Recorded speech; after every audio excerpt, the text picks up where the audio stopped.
Bon, eh bien, bonjour à toutes et à tous. Nous allons commencer la présentation One Spatial, consacrée aujourd'hui à ArcoPoL Pro Réseau Humide. Donc, je me présente, je suis Roland Mousset, directeur de la production logicielle chez One Spatial France et Belgique. Et je suis accompagné de Frédéric Albert, qui est l'architecte de toutes nos solutions produits pour la France et la Belgique. Bonjour. Voilà, on va passer au suivant. Donc, la présentation est organisée en deux parties. Une partie slide qui va durer un quart d'heure environ, et ensuite une partie présentation, démonstration d'un quart d'heure. Alors, avant de démarrer, pour ceux qui ne connaîtraient pas One Spatial, quelques éléments pour nous présenter. Donc, One Spatial, c'est une société d'origine anglaise qui date déjà de 50 ans, représentée en France depuis environ 35 ans.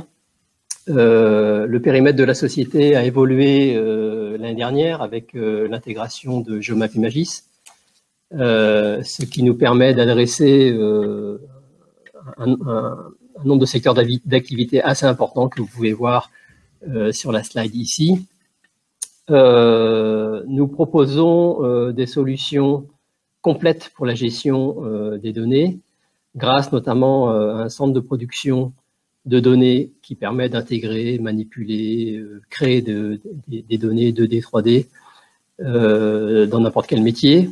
Mais également, nous proposons des outils puissants qui permettent de traiter de la donnée 2D, 3D et dans le domaine des réseaux qui nous intéressent ici, qui permet de faire du recueillage automatique de données, qui permet de faire de l'inférence de données à partir de moteurs de règles. Ensuite, grâce à notre expertise métier, nous proposons des solutions métiers les plus riches possibles, destinées aux collectivités territoriales. Donc, c'est toute la gamme ArcoPoL Pro, mais également il y a les réseaux d'utilité publique, également les routes et la voirie dans les grandes métropoles. Et enfin, nous fournissons des solutions destiné à la gestion des infrastructures et des bâtiments avec une solution BIM et Facilities Management. Nous sommes bien sûr partenaires d'Esri de longue date, et partenaire Gold, et nous sommes, je dirais, de plus en plus, car nous intégrons autant que possible et dès que possible les technologies Esri au sein de nos solutions métiers. Frédéric va pouvoir nous le présenter avec ArcoPoL Réseau Humide. Alors, ArcoPoL Pro Réseau Humide, c'est une solution pour la gestion et l'exploitation des réseaux d'eau potable et d'assainissement à destination des collectivités locales, basée sur ArcGIS Entreprise et surtout sur le nouveau modèle de données ArcGIS Utility Network. Donc, on a plusieurs façons de présenter notre solution. La première, c'est un petit peu la répartition entre les couches de l'éditeur et les couches services. Donc, si vous voyez les couches de l'éditeur, c'est-à-dire ArcGIS Entreprise, Utility Network, dessus, nous, on va venir apporter les modèles de données métiers et évidemment les services métiers. De nouveau, on retrouve les parties SDK, Esri, ArcGIS Pro et les SDK et les applications métiers, soit sous forme de workflow dans ArcGIS Pro, soit sous forme d'applications complètement dédiées pour JavaScript et pour le mobile. Si on présente ça en forme de système et de produits mis en œuvre, on va trouver la présentation classique d'ArcGIS Entreprise, donc sur la gauche avec la géodatabase, la composante service avec ArcGIS Server et le portal, et de l'autre côté les apps de la plateforme. Et nous, on va venir se mettre dans la partie serveur sous la forme d'un serveur métier multimodule, d'ailleurs pas nécessairement uniquement exclusivement dédié au réseau humide, et à l'extérieur de la plateforme sous la forme d'applications dédiées qui vont être développées avec les SDK pour les plateformes desktop, web et mobile. Et on va venir ajouter à ça une dernière composante qui est la fourniture de templates ou de paramétrage pour des applications existantes de la plateforme qui vont venir compléter la solution de façon assez efficace, notamment Experience Builder, Survey, Dashboard, etc., qui sont des éléments très importants dans l'architecture. Une dernière façon de présenter la solution, c'est sous forme de flux de données. Donc, on a la partie Esri avec la partie Argis Entreprise et ses sous-systèmes qui sont les services de données, la partie Utility Network, les gestions de diagrammes et les synoptiques, la gestion des branches, du versionnement et de la réplication, les services de validation, et à côté de ça, on va y venir y mettre le serveur métier Arcopol Pro pour les réseaux humides qui, en fait, va fonctionner exactement de la même façon que la plateforme, sous forme essentiellement de flux JSON REST, et qui va partager en fait son contenu métier avec les applications clientes, qui vont être soit écrites à partir d'Argis Pro, soit écrites à partir des différents SDK, là où on aura besoin d'applications dédiées. Un élément qui est très important dans l'intégration à la plateforme et dans la fourniture de la solution, c'est la gestion des utilisateurs. Donc la gestion des utilisateurs pour tous nos modules métiers, et particulièrement les réseaux humides, est basée sur le principe d'une seule identité, qui est l'utilisateur nommé en fait de la plateforme, que l'on va partager entre notre serveur métier et la plateforme Argis, ce qui va d'ailleurs permettre des installations dans le cloud qui peuvent être, où toutes les composantes en fait peuvent être disséminées sur des éléments, des microservices qui sont pas forcément au même endroit. Et en fait, cette identité unique sera partagée par toutes les applications. C'est-à-dire que vous soyez en train d'utiliser un module cadastre, un module DTD-ICT avec du réseau d'eau potable ou le produit d'exploitation Arcopol Pro réseau humide dans le web, vous allez utiliser la même identité que, par exemple, si vous utilisez Argis Pro pour utiliser les mêmes services. Et vous aurez donc la plateforme Argis qui portera vos droits au niveau des services, et vous aurez la partie métier qui portera vos droits métiers dans toutes les situations, c'est-à-dire que vous soyez en web, en desktop ou mobile, dans tel ou tel client. Si par exemple vous utilisez un widget dans Experience Builder pour utiliser du droit métier et par exemple consulter des coupures, vous allez avoir les profils associés à votre utilisateur qui vont vous suivre dans toutes ces applications. Donc ça, ce sont des exemples de ce qu'on appelle, nous, de la gestion de droits par profil, c'est-à-dire que chaque utilisateur va hériter par l'administrateur de profils, qui sont des profils fonctionnels métiers, qui vont lui permettre d'avoir accès à un certain nombre d'actions, et quelquefois, ces actions vont pouvoir être ce qu'on appelle avoir un périmètre, que ce soit un périmètre qui soit lié à un territoire, ou que ce soit un périmètre, par exemple, qui soit lié à un service. Donc, on a comme ça une gestion des droits qui va suivre l'utilisateur par héritage de profil. Et côté admin, c'est assez simple parce que l'administrateur établit en fait ses profils fonctionnels métiers pour chaque module métier, par exemple pour les DTD-ICT, pour l'eau potable, pour le cadastre. Et en fait, l'utilisateur, au moment où il se connecte, il a son identité et il a ses droits qui le suivent sur toute la plateforme. Cette gestion des droits se fait via un outil d'administration qui est complètement web, dont le but est décidément d'être multimodule, c'est-à-dire que quels que soient les modules métiers que vous avez chez OneSpatial, en fait, vous aurez le même outil d'administration, et donc vous aurez vos profils utilisateurs, vous aurez la possibilité de gérer les paramètres métiers de l'application via ce module d'administration web, et il y a également une partie suivi d'activité et évidemment la partie gestion des licences. Il y aura une petite démo tout à l'heure assez rapide. Le principe de modélisation, il est largement hérité de la Geodatabase et de Utility Network. Nous fournissons des packages en standard au démarrage avec plusieurs options suivant la complexité et la qualité de modélisation que vous souhaitez. Et ce qui est intéressant dans ces modèles, c'est qu'ils intègrent au plus tôt des processus de qualité assez importants comme la validation, les contraintes et effectivement la gestion des workflows de versionnement qui sont assez intéressants pour savoir si on valide ou pas des mises à jour. Nous proposons dans la solution un produit d'assistance à la modélisation qui s'appelle Network Manager, dont je vais revenir assez rapidement. Je ne vais pas rentrer dans le détail de la modélisation topologique et associative de Utility Network. Sachez que c'est un énorme bond en avant par rapport aux modélisations qu'on avait jusqu'à présent, où on a des connectivités qui sont continues jusqu'à l'abonné, on a des hiérarchisations de réseau, on peut gérer les étages de pression. Le graphe est disponible en continu et en permanence. Donc Network Manager, c'est une brique supplémentaire qu'on a introduite dans cette solution qui permet de gérer de façon supervisée la globalité du modèle avec les règles, les contraintes et toute la modélisation et utilité network. C'est assez facile à utiliser, ça évite d'utiliser toutes les différentes petites briques qui sont disséminées aujourd'hui dans la plateforme. Ça garantit une certaine cohérence entre le modèle donné, les règles et par exemple les templates de saisie. Et ça garantit aussi une bonne stabilité dans le temps par rapport aux modifications qu'on va pouvoir appliquer sur le modèle. Voilà, elle prend en charge un certain nombre de choses que malheureusement, j'ai pas tout à fait le temps de détailler ici. Et en fait, c'est un outil desktop qui est fourni en fait comme une extension d'ArcGIS-Pro et qui permet de gérer la globalité en fait de toutes les petites parties et morceaux qui constituent aujourd'hui la création d'un utility network complet. Voilà, je vais passer la main à Roland pour le descriptif métier. Allô?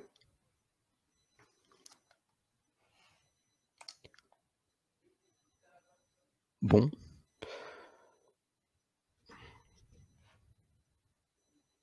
Bon, bah, je vais continuer. Alors, les fonctions métiers. Donc, les fonctions métiers qui sont liées à l'eau, donc ce sont des outils spécialisés pour la gestion du réseau d'eau. Et puis, on va trouver un certain nombre de modules spécifiques, les coupures, les anomalies, le contrôle des équipements, la gestion de la protection incendie, l'optimisation dans la recherche de fuite et la gestion des interventions. Les étages de pression, les sous-réseaux sont gérés en fait par la modélisation. On a également des interfaces avec des outils de modélisation hydraulique, un outil d'exploitation des logs et des informations de qualité pour faire de l'assistance au renouvellement. Il y a la prise en charge de la dépose et de l'effacement des réseaux. Évidemment, le profil en long et après tout ce qui est du domaine des rapports, des thématiques et des tableaux de bord, où là, on utilise les outils de la plateforme et on fournit des paramétrages standards de bon niveau qui permettent de mettre en œuvre assez rapidement ces outils. On passe en suivant aux fonctions de l'assainissement. Donc, on va y retrouver, pareil, des outils de saisie spécialisés sur les 3 types de plateformes, web, desktop et mobile. Des outils de propagation amont-aval et puis de la même façon des modules avec la gestion des anomalies, des contrôles d'équipement, les interventions spécifiques à l'assainissement, la pré-programmation et la pré-préparation des inspections télévisées et la lecture des retours d'inspections télévisées avec la possibilité de consulter ces inspections directement sur le réseau, le calcul des points noirs, des interfaces, pareil avec les outils de modélisation hydraulique et de la même façon la gestion du renouvellement, des déposes, des profils en long qui évidemment sont un petit peu plus aboutis que ceux qu'on peut produire en standard, et puis de la même façon des templates pour les rapports, les thématiques et les tableaux de bord. Si on présente un petit tableau, plutôt une matrice en fonction des différents types de périphériques desktop, web et mobile, voilà comment ça se présente. Donc les administrations, la gestion des droits, la saisie et la mise à jour des réseaux, qui évidemment est plus légère en mobilité, et les fonctions métiers eau et assainissement qui sont disponibles complètement à la fois en web et à la fois en mobile, quasiment au même niveau fonctionnel. Et puis les analyses rapports thématiques qui sont disponibles sur le web et pour certaines qui sont adaptables en responsive design au niveau de la mobilité. Donc la solution desktop est basée sur ArcGIS-Pro. Elle arrive sous forme d'extensions en fait qui permettent de faciliter la mise en œuvre et viennent compléter les bandeaux et les rubans d'ArcGIS-Pro avec des outils. On complémente aussi un certain nombre d'outils de géotraitement avec des outils OneSpatial pour les fonctions d'import-export essentiellement. Sous ArcGIS-Pro se trouve également le Network Manager, qui est l'outil d'administration que je vous ai présenté un petit peu plus tôt. Et évidemment, on retrouve toute la qualité et toutes les fonctions d'ArcGIS-Pro pour tout ce qui est du domaine de la cartographie et de l'exploitation de la donnée. Tous les outils de saisie sont également utilisés quasiment en standard. On vient juste les compléter d'un certain nombre d'opérateurs supplémentaires.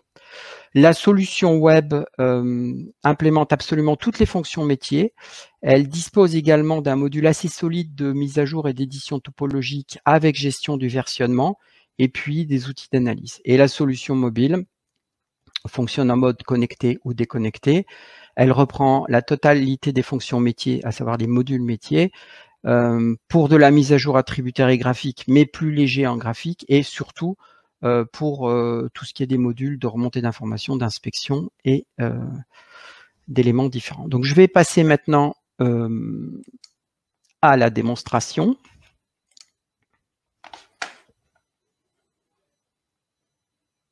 Très rapidement.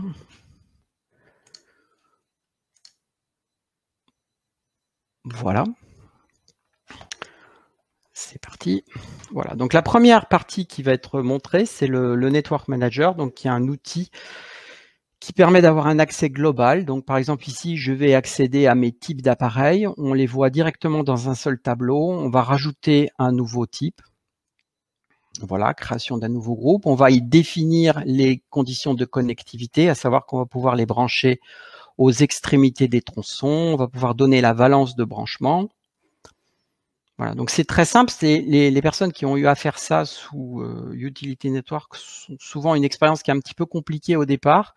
Et le but de cet outil, c'est vraiment de synthétiser l'information. Là, on a des bibliothèques en fait de règles attributaires arcade qui sont préparamétrées à l'avance. Donc là, par exemple, on va mettre une règle qui va tout simplement extraire la position XY de façon automatique. Donc on va aller chercher en fait le script qui est en bibliothèque. Ce script a un paramètre. Il suffit de renseigner l'opérateur, le paramètre, de dire à quoi sert le script. Et il va automatiquement être positionné correctement sur les bons groupes de données de façon assez facile. Voilà. Ça, c'est le petit module d'administration. Donc voilà, c'est une application web. Là, on va aller simplement éditer un profil. Donc on voit les différents profils métiers pour le module assainissement. On va lui permettre de gérer les coupures. On sauvegarde ça dans le profil et à la prochaine connexion, l'utilisateur a accès à ça. Le back-office permet aussi de gérer tous les logs au niveau des produits qui sont à la fois les actions et les fonctions et il présente aussi un certain nombre d'indicateurs d'exploitation pour suivre l'exploitation. Si on passe au module web, là, on est donc dans le client web. Donc, on va supprimer et effacer un petit peu le réseau d'assainissement. On va se concentrer sur l'eau. On a un module de consultation qui va nous permettre d'avoir accès aux fiches des objets. Les fiches sont également gérées par profil, c'est-à-dire que les attributs sont catégorisés et rangés bien comme il faut. Et certains profils ne voient pas certains attributs. Voilà, donc on a un accès en fait, malgré que souvent les modèles réseau humide sont assez complexes, on peut comme ça avoir une expérience assez intéressante et assez simplifiée. Et on a toute la richesse de la modélisation géodatabase. Là, par exemple, on peut aller voir sur un point de livraison, on va avoir accès aux compteurs, qui sont tout simplement des objets liés dans la géodatabase. On va passer en mise à jour. Donc la mise à jour se fait dans un système de bac à sable, de cloisonnement, grâce au versionnement. Donc là, en fait, l'opérateur vient juste d'accéder à une version, soit qu'il a créée, soit qui lui a été mise à disposition de l'administrateur pour une opération particulière. Il va aller se positionner sur un domaine et là, directement sur le web, il va accéder en fait à tous les templates de mise à jour qui sont disponibles et publiés sur le web par l'administrateur qui a modélisé le réseau. Il va choisir un type d'objet et là, directement, il va en fait aller insérer un raccord de dérivation. On a vu la petite capture qui lui permettait de choisir automatiquement les points qui correspondaient aux règles de connectivité qui sont déterminées. Et là, en fait, avec l'interface web, il va directement en fait aller saisir tout un projet d'extension. Donc, pour commencer, ça va être une conduite. Donc, on va ensuite tout simplement aller donner un diamètre et renseigner les attributs techniques. Donc là, c'est pareil, sauf qu'on est en mise à jour. Donc, on a accès aux attributs pour ce profil utilisateur avec les règles de calcul et les templates qui ont été associés à cet utilisateur. Donc, notez là, par exemple, qu'il n'a pas renseigné le diamètre intérieur.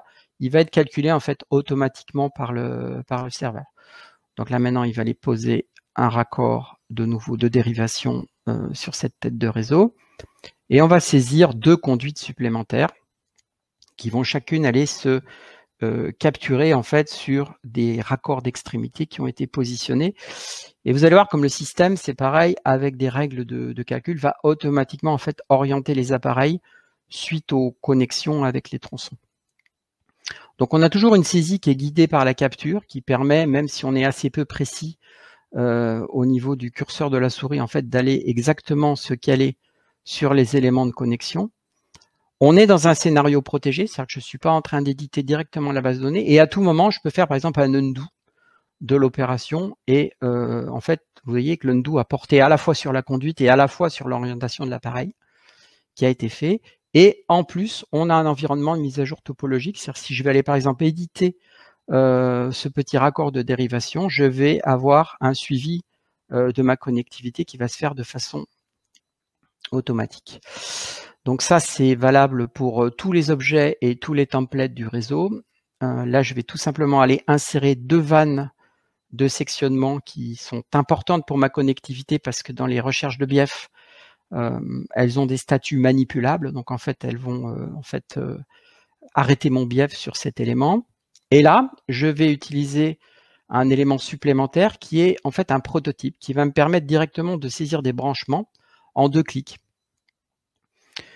Pareil avec la capture, donc je vais positionner le premier point, j'ai donné la distance pour ma vanne de coupure et automatiquement le système va me créer un point de piquage qui n'est pas sectionnement sur la conduite, il va me créer une vanne de contrôle pour le branchement et il va me créer un point de livraison à l'extrémité de la canalisation de branchement. Tout ça en une seule opération. Et si jamais à un moment donné je me suis trompé, on peut toujours, c'est pareil, faire un undo sur l'opération qui est traitée de façon unitaire et qui donc va disparaître en une seule fois. Une fois la topologie validée, bon ça je n'ai pas le temps de vous le montrer, c'est toutes les opérations de validation sur les objets qui sont en erreur, on va pouvoir directement vérifier la connectivité toujours dans mon bac à sable, tout simplement en allant cliquer sur un point du réseau et parcourir en fait la connectivité avec ou pas les vannes manipulables, ce qui nous permet de vérifier là sur cet exemple que les vannes sont bien fonctionnelles, que la topologie est correcte et qu'elle va bien jusqu'à l'abonné. Voilà. Après, on va toujours vérifier, c'est pareil, nos éléments saisis. Et là, on va aller revoir le tronçon qu'on a resectionné tout à l'heure avec la vanne pour vérifier s'il est toujours comme il faut en diamètre 160. Une fois que l'opérateur a terminé, voilà, là il a sauvé son projet, il est revenu sur la base telle qu'elle est par défaut, mais le projet en fait est conservé et à tout moment il peut y revenir et en fait voilà, le réactiver soit pour poursuivre sa mise à jour, soit pour la soumettre à l'administrateur qui va à ce moment-là valider dans la base, soit elle est automatiquement validée si elle ne comporte pas d'erreur. Là, on est dans le module coupure. Donc, en fait, sur la zone à l'écran, vous avez les coupures qui sont programmées ou les coupures qui ont déjà été effectuées. Donc, en vert, ce sont les coupures qui sont programmées. Donc, on peut les filtrer, on peut se cadrer dessus. À un moment donné, là, je vais tout simplement créer en fait une nouvelle demande de coupure. C'est une opération qui se passe en plusieurs temps. Le premier temps, en fait, va être de simuler une recherche de bief, donc qui va utiliser vraiment une isolation complète avec une notion de sous-réseau, c'est-à-dire que vous allez voir qu'il va vraiment me trouver les antennes, c'est-à-dire qu'il ne va pas me donner les vannes à manipuler qui sont des vannes en fait qui donnent un petit peu sur des cul-de-sac au sens du sur-réseau. Il va donc m'identifier les 2 vannes coupantes qui apparaissent ici avec des pinoches bleues et il va m'identifier en plus les 4 appareils qui sont sur lesquels il va me poser un avertissement qui sont soit des éléments d'incendie, soit des clients sensibles en termes de points de livraison. Une fois que j'ai fait ça, je peux lui demander de me faire un rapport complet sur lequel il va me donner en fait tous les points de livraison qui vont être impactés par la coupure et les éléments qu'il va falloir manipuler. Si je suis d'accord avec ça, je vais pouvoir créer ma coupure. Donc là, on va passer en mode un peu programmation où je vais pouvoir donner les dates en fait de programmation de cette coupure. Voilà, on va mettre un petit commentaire et la coupure va aller, cette programmation va aller rejoindre la liste de toutes les coupures. Donc là, en fait, il me montre que celles qui sont dans l'étendue de mon écran. Si je dézoome, voilà, on va voir arriver un petit peu plus de coupures. La partie ArcGIS Pro, donc là, on est vraiment dans la partie desktop complète. Donc là, on va voir le même réseau qu'on avait tout à l'heure sur le web, en eau et en assainissement. On va d'ailleurs travailler pareil sur l'eau. Et vous voyez dans ce petit bandeau en haut, qui est en fait la galerie des outils supplémentaires que nous avons rajoutés, qui sont des outils qui n'existent pas en fait dans ArcGIS Pro en standard sur Utility Network et qui vont faciliter en fait le workflow de travail. Donc là, on va faire exactement la même chose que sur le web. Au niveau fonctionnel, c'est quasiment équivalent, sauf que sur ArcGIS Pro, on a quand même des outils de saisie qui sont plus évolués en termes de positionnement des objets. Donc là, de la même façon, je vais aller positionner un raccord de dérivation et puis procéder à une extension.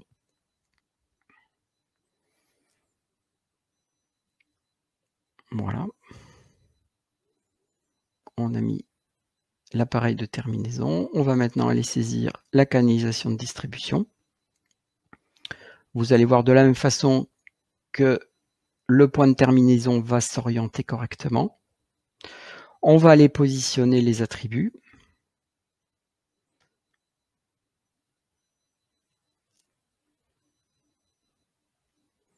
Et dans la dernière étape, de la même façon, on va utiliser un prototype de mise à jour pour pouvoir saisir de façon très facile et très rapide des branchements d'abonnés.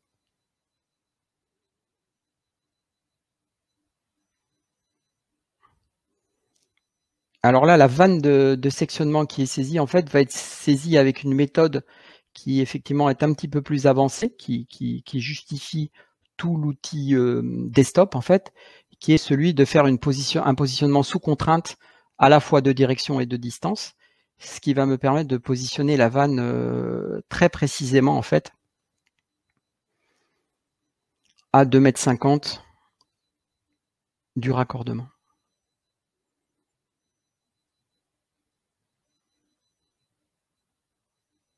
Alors, il est à noter que, évidemment, les mêmes règles, les mêmes contraintes sont appliquées, que ce soit en web ou en desktop. Les règles, et par exemple, eu égard au suivi des logs, à la journalisation des transactions ou aux droits, sont gérées de la même façon, en fait, que ce soit le web, le desktop ou le mobile. Voilà, donc là, on a les templates de saisie directement des branchements avec le même principe, un piquage sur la conduite qui n'est pas sectionnant, une vanne de branchement qui, elle, est sectionnante, et après, sur la dernière partie de la canalisation, le point de livraison auquel on peut encore rattacher par le lien des compteurs.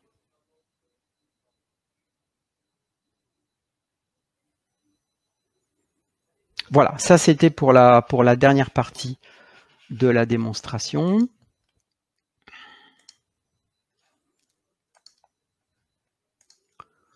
Voilà, donc là, on va revenir sur, pour terminer la présentation.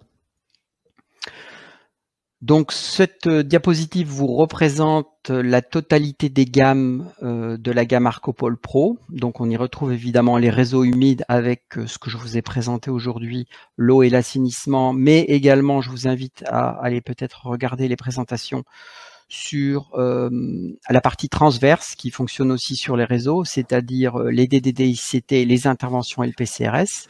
Vous avez la gamme voirie sur laquelle vous avez des présentations qui ont lieu demain. Et puis la partie aussi cadastre sur laquelle il y aura eu des présentations, je pense, dans le cadre d'ArcoPoL Pro. Voilà les petits calendriers pour ce qui se passe sur le reste de la semaine. Et je pense qu'avec ça, Roland, peut-être on peut prendre des questions. Oui, désolé, je viens juste de retrouver mon micro, donc excusez-moi pour mon absence. S'il y a des questions, il y a pas mal de gens connectés, mais je ne vois pas de questions pour l'instant.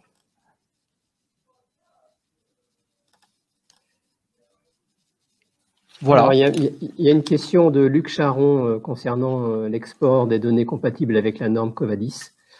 Donc effectivement, c'est quelque chose qui est prévu dans notre roadmap fin d'année, début d'année prochaine, de pouvoir exporter au format RAIPA.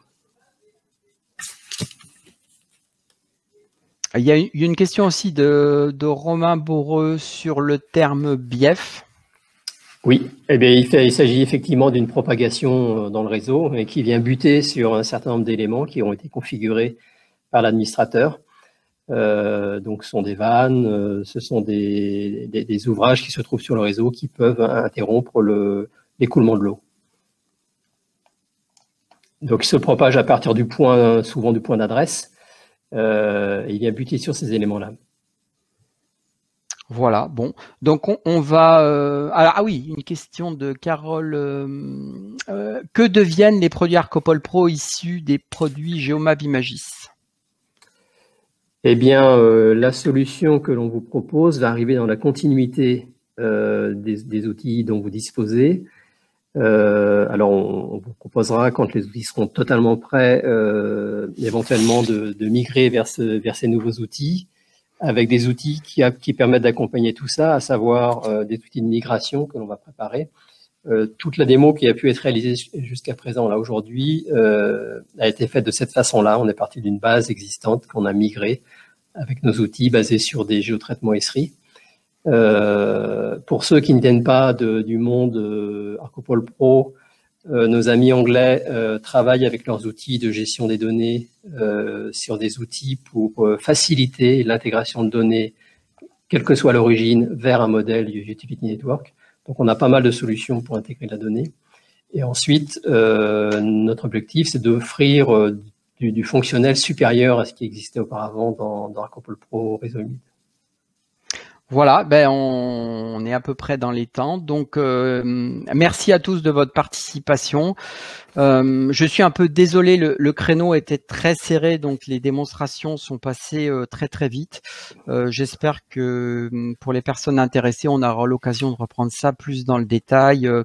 Il y a tellement de choses intéressantes à expliquer sur ce qu'on fait que c'était un petit peu effectivement difficile de présenter ça en si peu de temps. Voilà, merci à tous. Au revoir. Merci beaucoup à tous, à très bientôt.